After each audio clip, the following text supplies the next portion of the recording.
xa bewela umthamvuna bafike eBhizana baxelela uba hayi kodwa nizukugqitha eFlagstaff.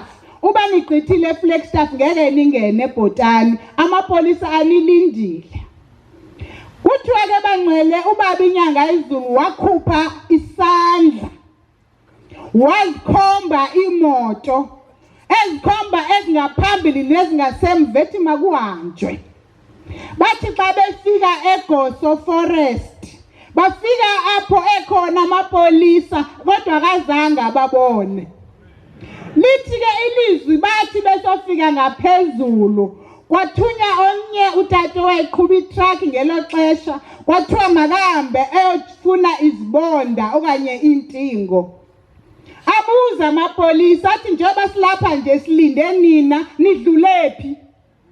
Wabethu utata truck sidlule apha nikhona. Kwathiwa ke yabona njengoba uShembe sehambile wawufika kulantaba kodwa wena ngeke ube sedlula sizokubopha.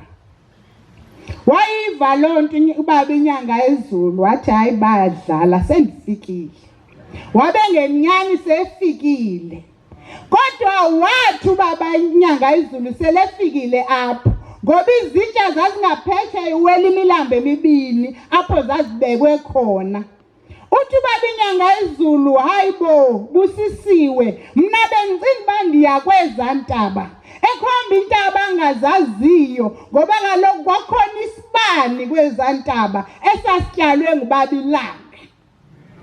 Baphindile futhi bameqisa wathi ndifuna ukuya emampondweni. Baphinde bameqisa watsho ngapha futhi kwale ntaba.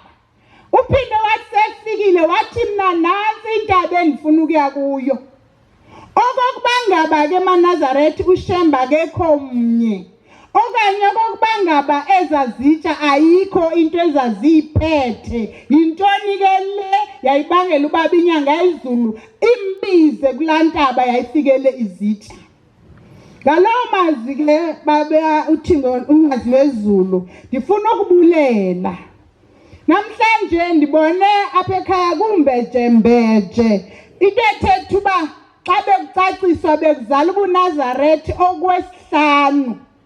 Sikubonile ke nawe baba inyanga ilanga ubaba inyanga izulu nobaba uthingo lenkosazana nawe babo sesihlalweni. Ndifuna ukuthi sikubonile Nkosi yamakhosi uwela umthamvuna nguwe futhi umuntu wokuqala ukuyonyathela kwezantaba zakwachithwayo.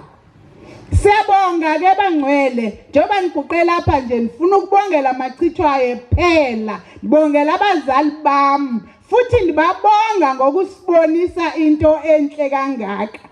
Abanye abantu ke beza apha betsalwa zizinto ngezinto thina savele saxelelwa nje sabukela sathanda yonke into enobuNazaretha sayithanda ngenxa yokubona nokuva izinto ezenziwe nguShembe. Ngalamazwi nami ndiyabonga inkosi ibusise senixo.